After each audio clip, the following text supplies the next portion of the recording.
everybody, at praise God for that once again powerful worship na na-experience natin. At patuloy tayong manatili sa presensya ng Panginoon sa pakikinig ng kanyang mensahe sa magang ito. At bago basahin ng teksto po natin sa magang ito na matatagpuan sa John chapter 4, which is a very familiar story. It's about the Samaritan woman. No? For John 4, 3 to 26. Let us just bow our heads. Ask the Lord for guidance.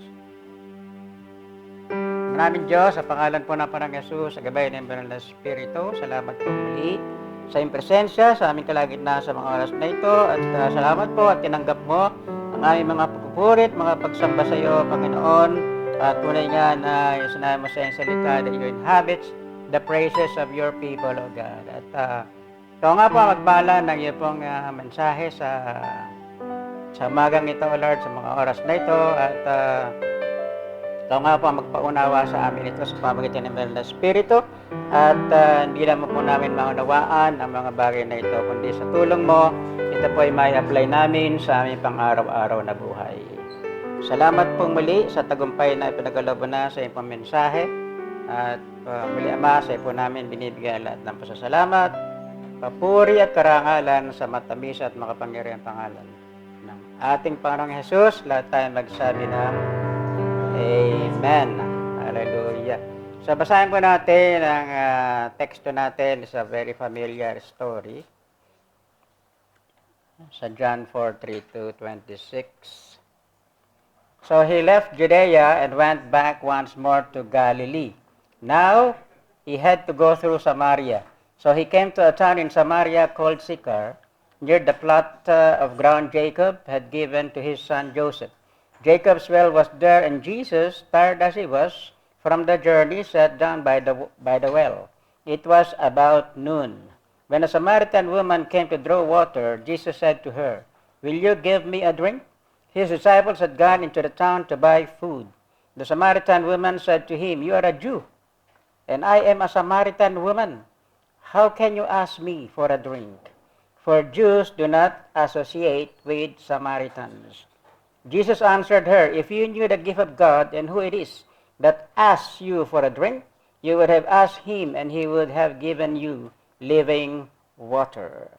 "Sir," the woman said, "you have nothing to draw with, and the well is deep.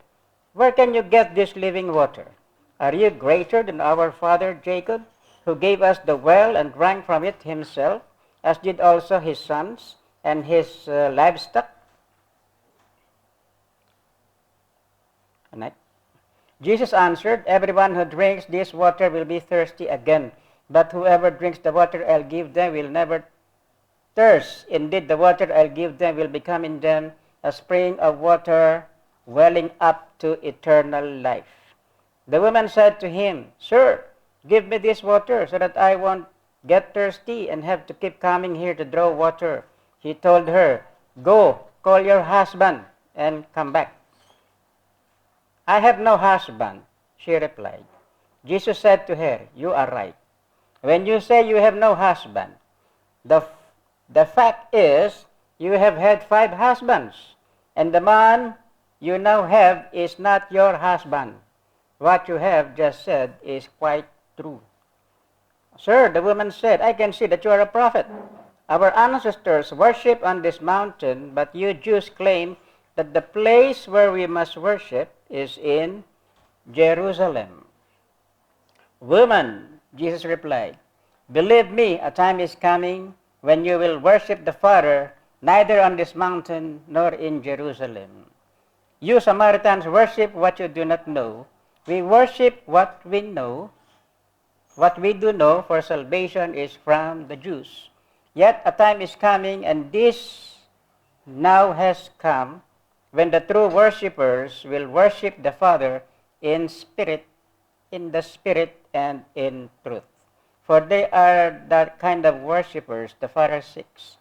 God is spirit, and his worshippers must worship in the spirit and in truth. The woman said, I know that the Messiah, called Christ, is coming. When he comes, he will explain everything to us. Then Jesus declared, I, the one speaking to you, am he. Amen. So alam natin ang the rest of the story. So itong babae na ito, kung basahin pa natin sa bandang baba, iniwanan na niya, di ba? Yung kanyang mga timba, mga panalok niya. At siya ay tumakbo na. At umalis siya sa lugar na yon. At sa bawat makasalubong niya, no? Sabi niya, natagpuan ko na, no? Ang Messiah. Andun ang Messiah. So, kumbaga, nag-invite na siya, di ba? So, itong mga, kumbaga, nag-evangelize na kaagad siya. So, itong babaeng ito, nanampalataya siya, nawala siya na yung kausap niya, si Jesus, ay siya yung Messiah na pinangako, no?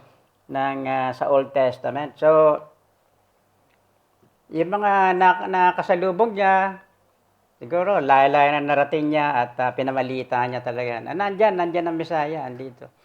So, nagpuntahan yung mga tao, no, doon sa lugar na naroroonan ng Panginoon at nakinig sa kanya. At ang ano pa ron, nakiusap sila sa Panginoon na manatili pa ron ng ilang araw. So, sa pananatili ng Panginoon ilang araw doon, nagturo pa siya, no, nag-preach siya sa kanila. At marami ang nanampalataya sa kanya. So sabi nga ng mga tao, naniwala kami sa kanya, hindi dahil sa sinabi mo, kundi dahil narinig namin siya. Na tunay nga, siya ang Messiah. He is the Christ, the one sent by God. So, diba, sa simpleng pangyayaring iyon, na isang kinausap ng Panginoon at yung nagbunga ng maraming mga kaluluwa, no? So ang ang topic natin sa magang ito ay yung Jesus method of personal evangelism.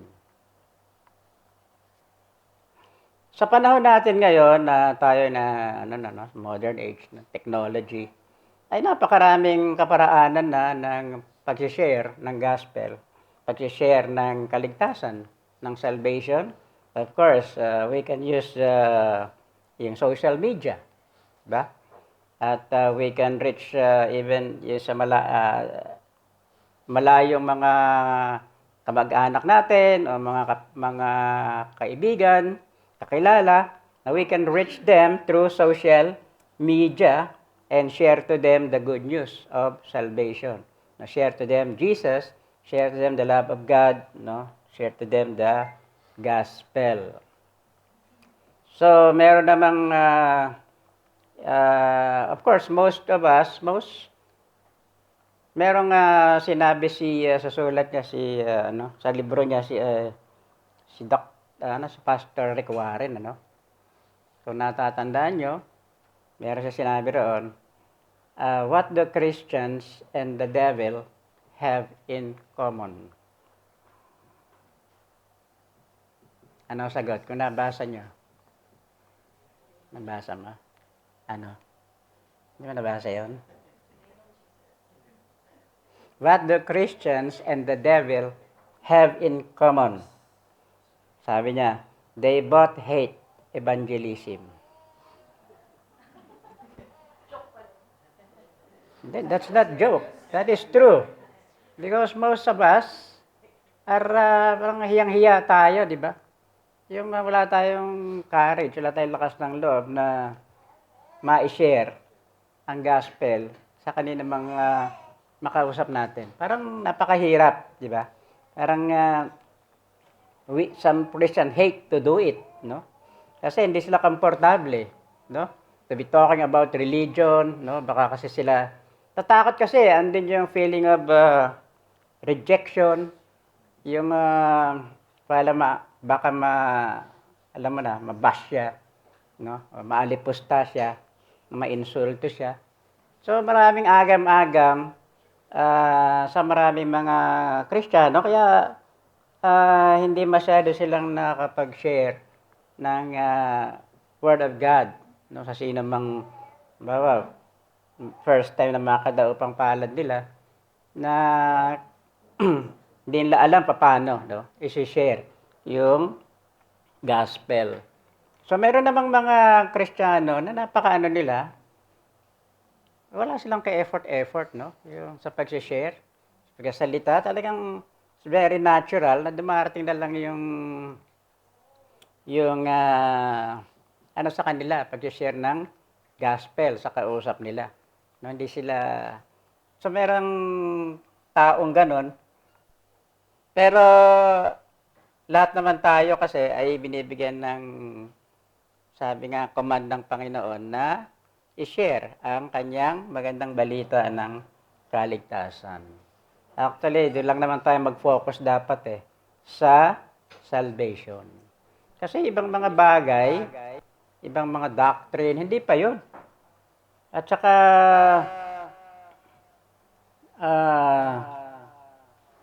kung gusto mong mag-share, hindi mo kagad na babanatan ng mga versikulo, mga kapitulo, mga ano.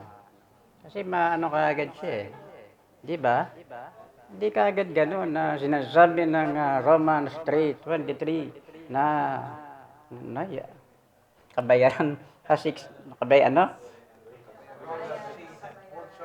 Uh, yung kagad ang babanata mo, kaya kabayaran ng kasalanan ay kamatayan.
Yung nakagamit ka ng produkto na nakatanggal ng tigyawat mo at may nakita kang kapatiran na maraming tigyawat. So, di ba? Uy, meron akong na-try. Try mo rin para baka okay din sa'yo. Ganun. Kasi nakabuti sa'yo at gusto mo makabuti rin sa kanya. So, ganun lang ang pag sabi nga kung ano yung naranasan mo, yun ay i-share mo. Kasi kung kasi hindi natin pwede i-share yung hindi natin naranasan, no? Kasi parang lang yun, nanguhula lang tayo, no? So yan ang ito namang although yung mga ito na yung kaparaanan ng Panginoon, pwede natin gayahin to Jesus' method of personal evangelism. Of course, no amount of preaching, no amount of teaching, no amount of sharing, no, is effective without the convicting power of the Holy Spirit, no. So tayo magsasalita lang tayo at bahala ang Holy Spirit na mag-convict doon sa sinisharean mo. It is not our duty to convert them, di ba? Just sa atin, just share. Paano kung i-reject ka? Okay lang. Kung hindi ka naman i-reject niya, sabi nga, if they reject you, they are not rejecting you, but they are rejecting me. Diba? Sabi ng Panginoon. Of course, none of us possesses the power to convert another, yet we are called by God to share the gospel. No? And He is pleased to use us to bring others to Jesus. But what does this mean? What was the Jesus method of personal evangelism? Actually, itong ginawa ng Panginoon, it's not only personal evangelism, kundi intentional evangelism. Ibig sabihin nun, kasi sabi sa binasa natin, di ba? Papunta siya ng Galilee, but he need to go to Samaria. He need to go to Samaria. Ibig sabihin, the Father instructed him, kasi di ba, si Jesus, nang nasa earth, ay hindi siya nagsalita, hindi siya gumawa ng kahit ano, na hindi inuutos ng Panginoon, no? Ng Diyos Ama sa Kanya. So, lahat ng ginawa niya, ito ang pinapasabi, pinapagawa ng Diyos Ama.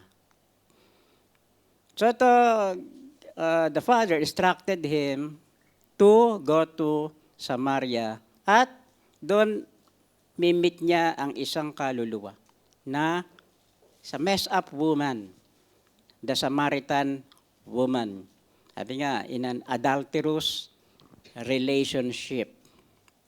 Sabi nga ron, di ba? Lima na ang kanya naging asawa, naging kasama sa buhay o naging ka-live-in. Then yung kasama niya ngayon, hindi niya asawa, kundi ka-live-in niya rin. Di ba? So, ito yung kakatagpoy ng Panginoon, itong babaeng ito. At meron siyang mission, no? Kahit na isang tao lang to. Talagang he spent time. Kasi ano na siya mga couple of days, ano na siya, sacrifice na niya yung kanyang sarili. He will die on the cross, no? For the salvation, no? Of mankind. Pero, inintend pa rin niya, sumunod siya sa kalooban ng Ama na makausap ang babaeng ito. So how does Jesus' personal evangelism differ from typical modern effort of evangelism? So sadly, we are living in an age where much that passes for evangelism does not conform to biblical standard. The church has lost much of its zeal for personal evangelism. We identify ourselves as an evangelistic people, but for the most part, we rely upon dynamic personalities to lead people to Christ. Minsan, inaasa na lang natin, ay, yaman na siya na, mahusay yan. Siya na lang mag-evangelize, magaling siya magsalita. No? Pero isang evangelism, katulad ng ginawa nitong babaeng ito, di ba, na invite. No? You can invite people. Sama ka sa church, di ba? Sama ka, attend kang BS, di ba? Mga ganon, di ba? Kung hindi ka makapagsalita, then you can invite, no? And then introduce him to mga kapatiran. Ngayon, pag nag-invite naman kayo, dapat naman, pag nandito sa church, huwag nyo iiwanan, no? Kasi kasuhin nyo, di ba?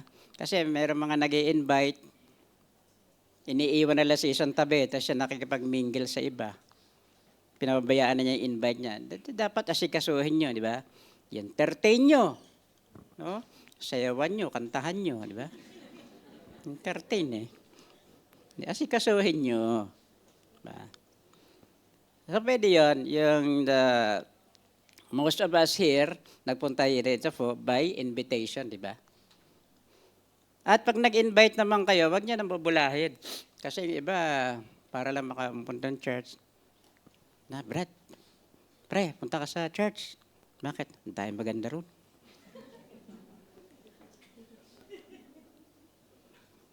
Si Pastor Rick, no? Kalala si Katulin, no? Kaya napunta ng church yun. Meron nag-invite sa kanya na naka-attend din long time ago. Sabi sa kanya, Rick, sama ka sa akin. Punta tayo sa church. Bakit? Ano ba yun? Ang daming pagkain dun.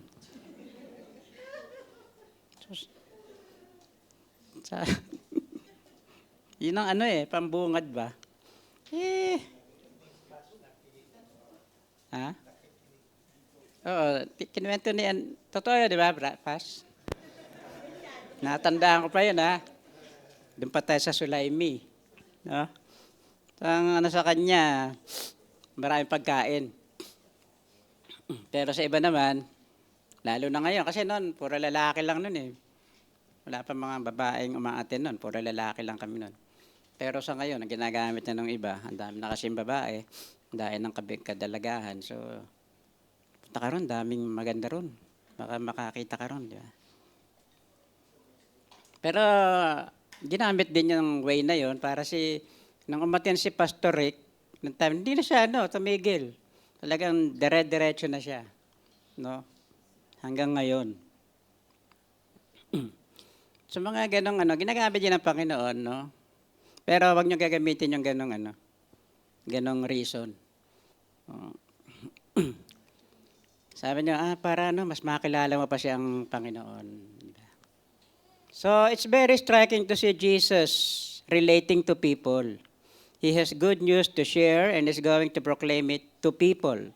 Likewise, we are to be people with a message that we can clearly and boldly proclaim. So number 1, kung mabasa natin, he need to go to Samaria, sabi nga roon. So John 4:4, Jesus needed to go through Samaria. So number 1, he was passionate. He was passionate. His desire to lead lost people back, yun ang kanyang passion. Jesus was passionate. He cared for the lost. Pagod na siya, di ba? Katanghalian tapat siya, 12:00 ng tanghali. Napakainit ng araw. At pagod siya sa kanyang paglalakad. He was weary. And he sat down by the well. Why he sat down by the well? Dahil alam niya na pupunta nga, may darating doong isang babae. So, na masishare niya ng gospel, ng good news. So he wearied himself in bringing the gospel to people. He was going to die on the cross to bring salvation. So he didn't really have to go and meet the woman by the well. But he did because he cared for her. Even one soul, God cares, di ba? Tayo rin ganun, even if he's only one. Pinagtsatsagaan mo, isa lang yung evangelize mo, sinishare mo, pinagtsatsagaan mo siya. Ang tagal na yan, ayaw niyang tumanggap. So, dumating din yung time na tumanggap siya, di ba? At mismo itong sinyeran mo, gagamitin ng Panginoon sa ibang tao.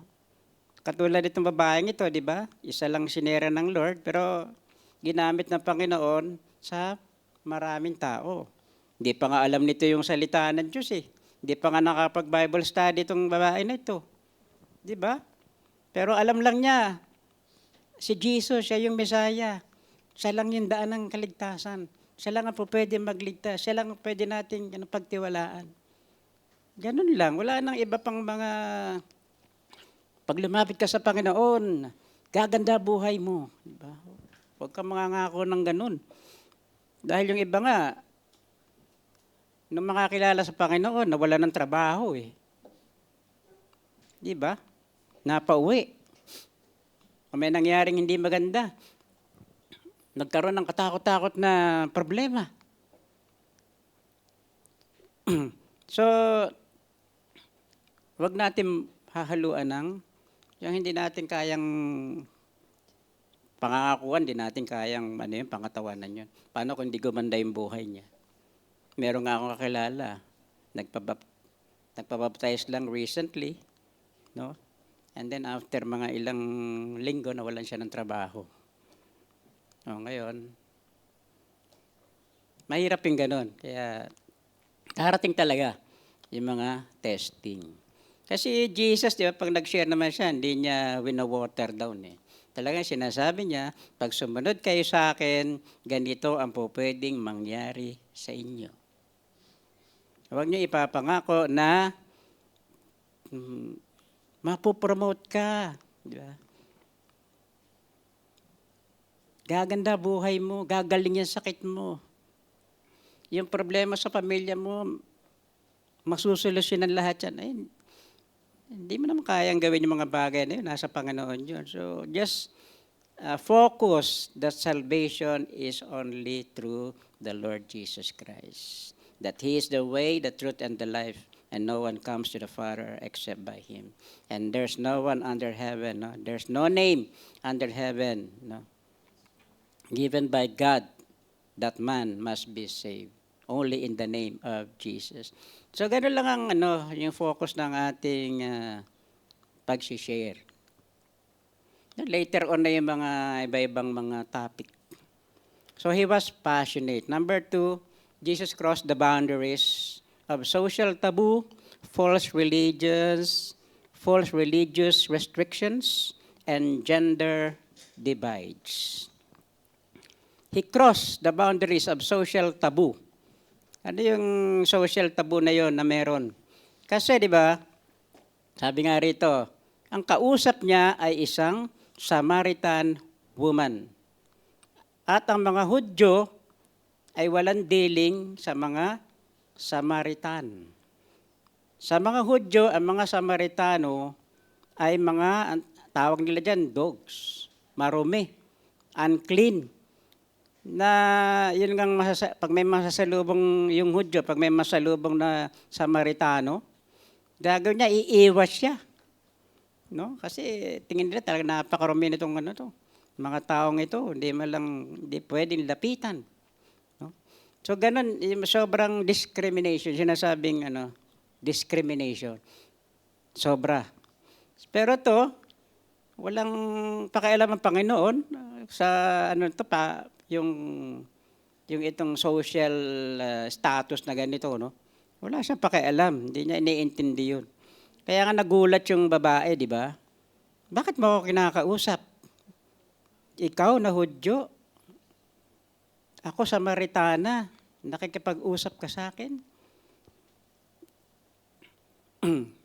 And then, of course, he crossed yung religious restriction. Yun nga, iba yung paniniwala, di ba, ng babae sa Diyos.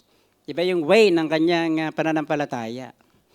Sabi nila, ay dapat daw ay dito kami mag-worship. Pero kayo mga Hudyo, sabi nyo, doon dapat mag-worship sa Jerusalem. So sabi ng Panginoon, later, neither here or in Jerusalem. No? But the true worshiper must worship God in spirit and in truth. Ibig sabihin nun, anywhere. Wala nang boundary. So alam niya yung restriction na yun. So he crossed that. No, hindi niya, winalang halaga niya yung bagay na yun. At yung gender divides. Ibig sabihin, kasi actually, nung panahon na yun, hindi talaga pwedeng hindi magandang tingnan na nakikipag-usap ng sarilinan, no, ang isang lalaki sa isang babae. No? Awkward, lalo ng panahon na yun. Katulad naman, karito naman, nung mga panahon namin dito sa many years back, talaga hindi pwede mag-usap, no? Yung babae at lalaki dito, lalo sa kalsada, sa labas. So, he crossed that. Sa Panginoon kasi, there's no gender, di ba? Kay lalaki, kay babae. So, although sa atin ngayon, we can share, kung lalaki ka, you can share to the opposite sex, di ba? Pero kung kung may asawa ka naman, at gusto mo mag-share sa isang babae, isama mo yung asawa mo. Okay, asawa mo yung girlfriend mo. Di ba? Kasi yung ibang lalaki, pinaghahalo yung evangelism tsaka yung panliligaw. No? So, ang tawag doon, evangeligaw. No? Siyempre, pag naligawan na, sinagot na, nagpakasal, ang tawag na roon ay fellowship. Isa na yung pilo nila eh. So alam ko yan eh, yung evangelligaw. Sigawain ko yan nun. Yung double purpose ba? Kasi nun, na ako sa follow-up ministry, dun sa Makati area ko. At mga estudyante pa yung mga ano nun eh, mga kasama namin sa church. So pinapapili kami kung sino yung mga gusto namin dalawin, no, bisitahin sa bahay, i-follow up, no. So pinipili ko lahat babae.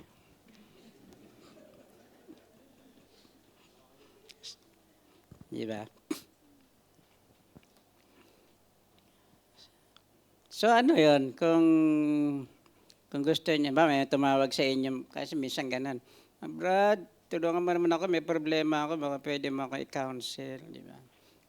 Mag-meet tayo dito sa McDo, o kaya mag-meet tayo dito sa ano, sa isang lugar. Tayo lang dalawa, di ba? Huwag mo na isama misis mo. Kung ikaw yung tinawagan ng ganun, pupunta ka, kayo mga lalaki. Teka, hintayin ko muna matulog yung misis ko. Diba? So, wag na wag yung gagawin yon. Kung makikipag-usap kayo, yung mga may asawa, di ba? Okay. So, he crossed those boundaries. Sa kanya, wala yun. Sa atin din ganun, di ba? Hindi natin intindihan, ano ba relihiyon nito? Ano ba paniniwala? Hindi pinag-uusapan ang relihiyon. Amen? Lagi nating ipapaliwanag muna, hindi natin pinag-uusapan dito ang relihiyon. At sabi nga dito sa mundong ito, dalawang bagay ba yung wag na huwag niyong pag-uusapan? Politika at relihiyon. At siguradong hindi kayo magkakasundo. Magkakaroon kayo ng pagtatalo. So, pag dumating na yung time sa pag-uusap nyo, nauuwi na sa pagtatalo, no? Sabi nga, huwag kayo makikipagtalo. Huwag tayo makikipag-discussion. Huwag tayo makikipagtalo. Pag sinabi niyang, pag pinipilit niyang gano'n, ano ka na lang, okay. Ayoko makapagtalo sa iyo. Basta na-share ko sa iyo na ang salvation ay kay Jesus lang. Ganun lang. O kaya naman sa paunang ano mo sa kanya, gusto mo i-share ko sa iyo si ang salvation, si Jesus. Pag sinabi niya, ay nako, wag mo na akong pakialaman sa pananampalataya ko. Dito na ako. No? Ito na yung nakagisnan ko at dito na ako mamamatay. Maraming ganun, di ba? Huwag ka na mag-attempt. So, pag mga gano'n, siyempre, ano ka na? Back out ka na. Diba? So, tayo hindi namimilit. Okay? So, he had contact. Sa John 4:6, one of the great mysteries is how Jesus could have been fully God and fully man at the same time. If God desired to reach out to human race so much that he would take upon himself the form of human being, how much more should us, Christians, put themselves in a place where they can be in contact with the lost. So Jesus put himself in a place, the well of Jacob, where he would have contact with the woman who was lost. And for many Christians, fail to take advantage of the extensive contacts they have with unbelievers. Sa trabaho natin, sa mall, sa kapitbahay natin, Doon tayo nilagay ng Panginoon sa isang lugar, He put us in contact with unbelievers. So, just pray. Maraming, gusto mo talaga mag-share, di ba? Then, just pray. Nakaupo ka sa mall. Nandun ka sa mall. Nakaupo ka ron. Then, pray ka. Lord, sino pa ba pwede kong ma-share dito, Lord? Magbigay ka po ng opportunity na makapag-share ako. So, maghintay ka, Then, kung talaga yung desire ng heart mo, God will answer it. At maglalapit siya. Kung mamimit mo yung tao na dapat mong sharean. So, yan lang. Yung prayer lang. yung sila, yung dalawang Bisaya na nandito noon, pangalan nun, si Rani, tsaka yung si isa, si Macbeth. Namit lang namin ni Pas John yun sa sa Carrefour. Doon kami ni Pas John noon, na nakita namin sila, nagkukwentuhan doon sa tabi. So, nilapitan namin. At sila naman pala sa Pinas, nag-ana na rin sila, nakakapag-attend na rin. So, kaya sila nakarating dito, no? Yung dalawang yun. So, mga ganun ba? Na sa simpleng pag-uusap lang, yung kwentuhan, yung normal na kwentuhan, no? Hindi mo bobombahin ng mga salita ng Diyos. Hindi mo siya bobombahin ng mga kapitulo, bersikulo, no? Kasi kahit nga ikaw, nung hindi ka pa nakakakilala sa Panginoon, pag nakarinig ng bato, baka OA naman itong mga versikulo na ito, di ba? Yung lang, very normal na pag-uusap. Katulad ng ginawa ng Panginoon, di ba? Very normal. Pero inintend talaga niya na dalhin doon sa kung gusto niyang puntuhin. So the greatest mission field for us Christians is not another country, pero yung pinakamalapit sa atin, ating kaibigan, kakilala, no? Our family members. Then he is connected. So John 4:7, Jesus connected on a personal basis. The woman by the well is a messed up woman. But Jesus asked her to do something for him. He sees that she has something to offer. So, he enters into a real conversation or to a real relationship.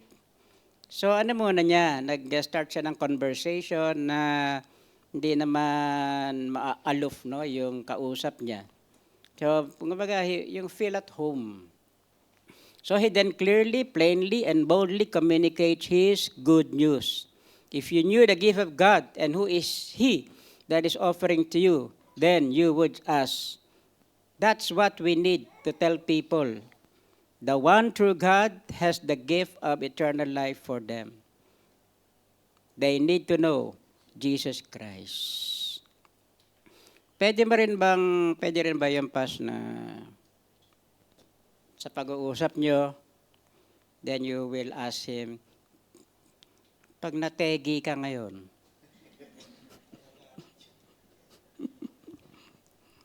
pag namatay ka kaya ngayon, saan ka kaya pupunta? Diba? Pwede ba yun? Ha? Pwede rin? Pwede rin. Pero mas magandang, alam mo ba? Katulad nito, di ba? Living water. Sinabi ng Panginoon. Ibig sabihin na eternal life. So pwede rin na, alam mo ba? Na mayroong buhay na walang hanggan. Pag tinanong niya, mayroon ba nun? Yun. Gusto mo, paliwanag ko sa iyo. O, di ba? Sa mga ganong, alam mo ba na pwede mong siguruhin ang kaligtasan? O, alam mo ba na pwede mong mas makilala na mas malalim pa ang Diyos?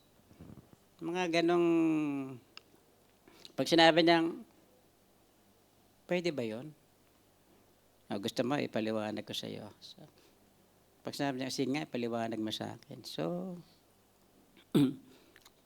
he purposely engaged in a conversation based on common human need. Sa pagkakataong ito, a drink of water. So he didn't just come out of nowhere and start preaching to her. He made her feel comfortable using water as his point of contact. Napaka-normal, di ba? Water. At mula sa water, na-share niya yung living water. Alam mo? Ayan, pag uminom ka niya, kung sino uminom niya, mauuhaw uli eh. Pero yung tubig na ibibigay ko, ang sinamang uminom nito, kailanman, hindi na siya mauuhaw. Di ba? Sabi niya, nagka-interest yung babae kasi pagod na siya mag-igib-igib eh. Sabi niya, ay, meron ba niyan? Bigyan mo ako niyan, gusto ko yan, para hindi na ako umigib-igib dito. So sa kanya, literal, di ba? Pero later on, dinako na ng Panginoon sa tunay, sa ibig niya talagang sabihin. So para naman ano ng babae yon, yung buhay niya, di ba? Siya mismo magsiwalat. Nung sinabi niya na to, tawagin mo asawa mo. At sabi ng babae, ay wala po akong asawa. Totoo ang sinabi mo. Dahil 5 na ang iyong naging asawa. Pero tayo, hindi naman natin alam yun, di ba? Yung kausap natin kung ano history nun, no? Pero lang kung i-reveal sa atin ng Panginoon, yung tao na ito, 3 asawa nito. Di ba? Bihira naman yung ganon. So tayo, in a normal conversation. So, kung mag-o-open siya, doon ka na pa pwedeng pumasok. So he purposely engaged talaga sa conversation.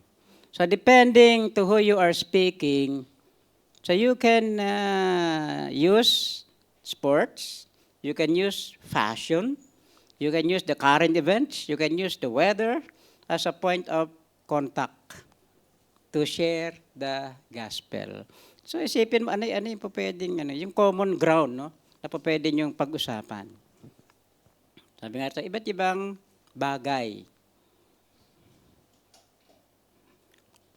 So we usually never come out preaching to people. Hintayin natin ang Panginoon na siyang magturo sa atin, mag-lead sa atin, mag-open ng conversation para madala natin to share our faith. So lest the person I am attempting to evangelize got the wrong impression of me and count me as a religious fanatic. So ito yung mahirap yung panatiko ka, ano ba itong sinishare, lalo na ngayon, di ba, napakarami namang, alam naman nila, mga saksi ni Jehovah, alam na iglesia ni Manalo, mga kung ano-anong relihiyon, mga Mormon, di ba? So ano ba yung relihiyon na dala mo? So, iwasan natin yung mag-ano kaagad, para bang preaching kaagad, no? Talagang babanatan mo kaagad ng mga matitinding mga verse. Na foray naman sa kanya yun, hindi niya naintindihan yun. No? Sabihin, napakapanatiko nito, manak nga nakausap mo. Diba?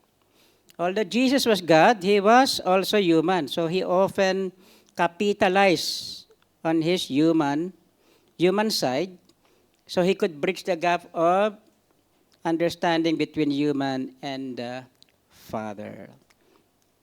So too often Christians attempt to witness of God using abstract theological labels, no, that confuse them. So hindi natin gagamitin yung mga malalalim na theological terms. Huwag natin gagamitin yun. The primary way to witness to God is our sanctified, set apart humanness. As Jesus preached using the vernacular of His day, we should use also to speak and act in such a way that connects people to God, not scaring them off with religious nomenclature they cannot understand. Huwag tayo magpapa-super spiritual behavior kasi they will flee from us. Simple lang, be normal as you can.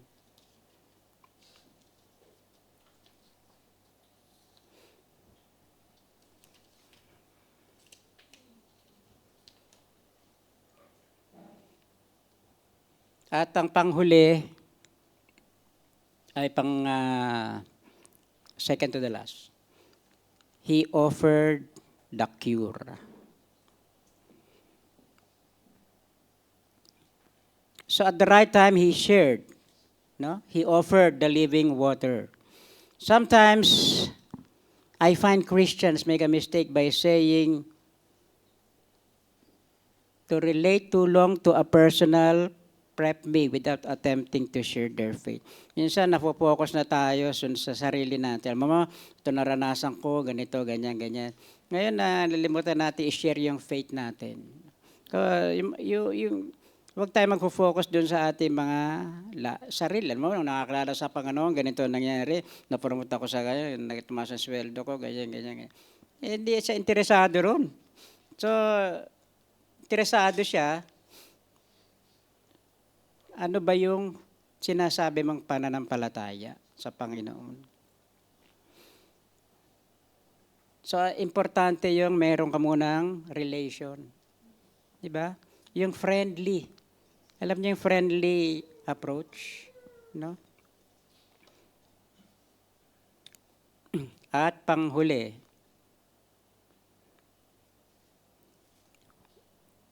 si Jesus, he was never judgmental. No? At ganun din tayo. Yun ang problema ng marami sa atin. We are judgmental. Napakadali nating mag-judge. Hindi pa natin alam yung history.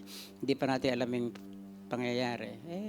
Halimbawa, merong umaten, daming tato, no?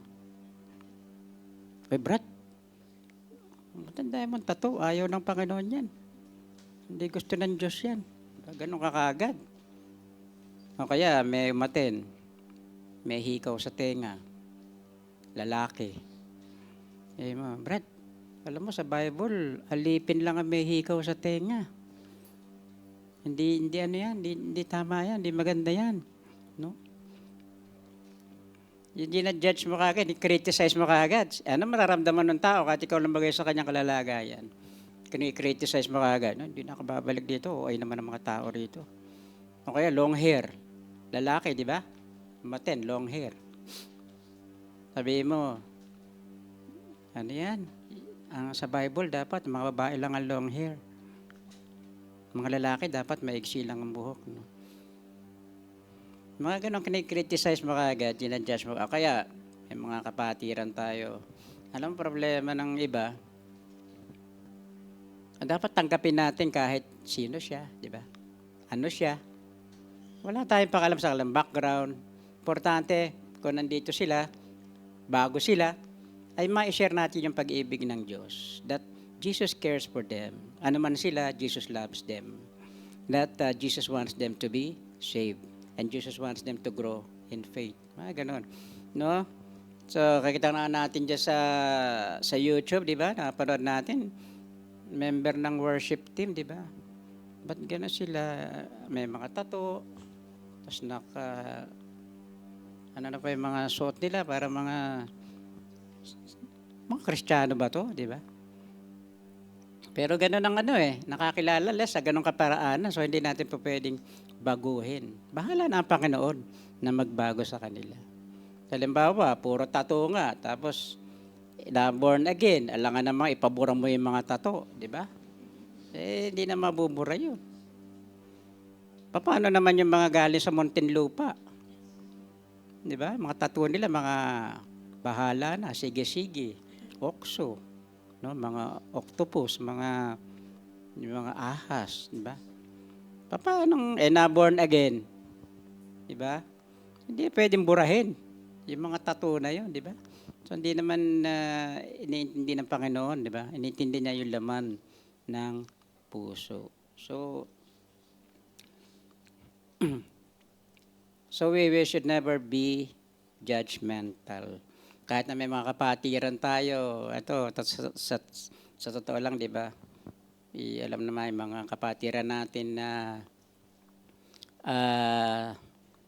dating ganon, di ba?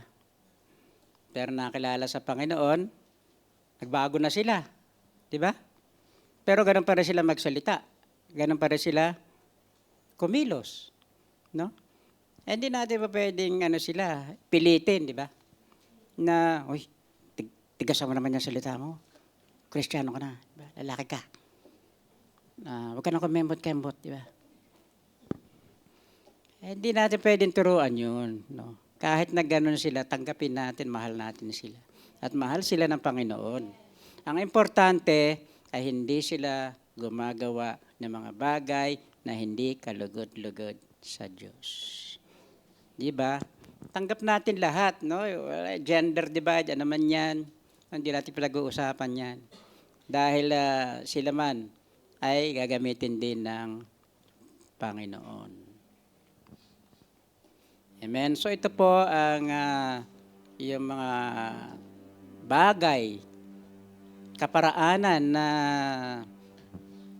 ginawa ng Diyos, kahit na isang kaluluwa lang, isang babae na makasalanan, sabi nga, in an adulterous relationship, pero He never judge. Di ba? Hindi niya sinabing, kasalanan, nasa kasalanan ka, magsisi ka. Di ba? Kung hindi ka magsisisi, ito mangyayari sa'yo. Di ba? Hindi eh. The normal way. Very normal yung conversation. Walang judgment, walang judgmental, hindi niya hinatulan, hindi niya kinondemn. Pero, deep inside, nalaman ng babae na tunay nga na hindi tama yung kanyang ginagawa. Maraming instance sa Bible na Jesus never condemned. Kahit na yung adulterous woman na gusto ipabato sa kanya, babatuhin hanggang mamatay. So Jesus never condemned. So sabi lang niya, kung sino ang walang kasalanan sa inyo, ay siyang unang bumato. And all of us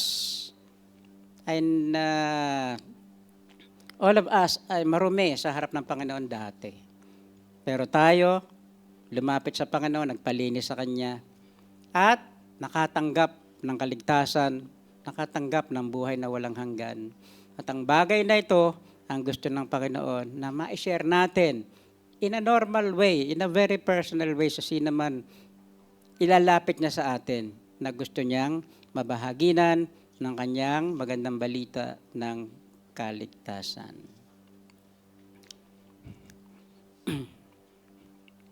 So sabi nga ng iba, if God is sovereign, bakit pa tayo nag-evangelize? Bakit pa kailangang mag-evangelize if God is sovereign?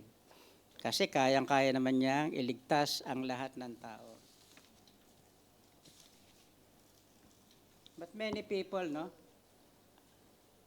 ask this question.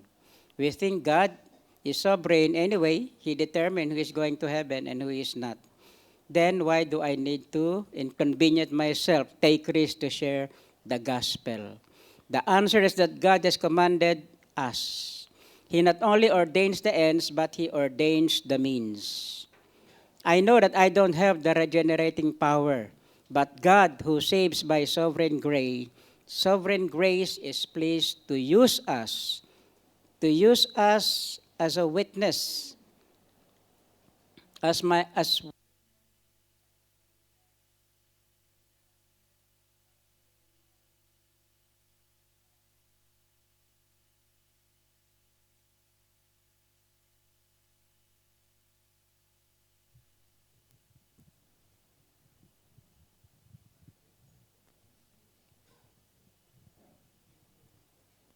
gusto tayong gamitin ng Panginoon, to share His sovereign grace, and is pleased to use our witness to give the eternal gift of saving life in Christ. It is a privilege. Tandaan po natin, we just rely on the power of the Holy Spirit. It's not us. Kung gusto mo talagang mag-share, ask the Lord. Pray to the Lord. Lord, bigyan niyo po ako every day ng mahisharean ko na hindi pa nakakilala sa Panginoon. Alam niyo, pag gano'n ang inyong desire, God will answer that prayer. Kasi yun ang gustong-gusto talaga niya. Amen? And praise God. Purihin po natin ang Panginoon at just grateful that God is using us. He wants to use us in any way, even by invitation or social media or intentional method or yung personal method na pakikipag-usap, pag-share na salita ng Diyos. In any way, just be ready to be used by God. Anytime, anywhere. Hallelujah. Namin Diyos, sa pangalan po ng Panginoong Jesus, salamat po sa iyong mga binigay sa aming mga kaparaanan, O Lord. Paano, Panginoon, na maski na isang tao, isang kaluluwa, O Lord, bawa ka pumunta sa Kalbaryo, Lord, sakripisyo mga iyong buhay. Lord, you spend one more time, Panginoon, upang makausap ang babaeng ito, O Lord, ma-share ang iyong kaligtasan na ino-offer. At ito po, sa kanyang pagtanggap sa iyong ino-offer, Panginoon, ay nagamit mo rin siya na maraming mga tao ang lumapit at makakilala din sa iyo, Panginoon. So, ganoon din po sa amin, O God. Even, Lord, isang tao lamang ang amin pong nasisharean, Lord. Alam namin, Panginoon, nagagamitin mo rin ang taong iyon upang mag-akay din ng marami pang kaluluwa sa iyong paanan, Panginoon. So, salamat po at binigyan mo kami ng pribilehiyong ito, na opportunity na ito na makapag-share ng iyong gospel, at patuloy mo po kami bigyan ng courage, Lord. Patuloy mo po kami bigyan ng anointing na nagmumula sa iyo, Panginoon.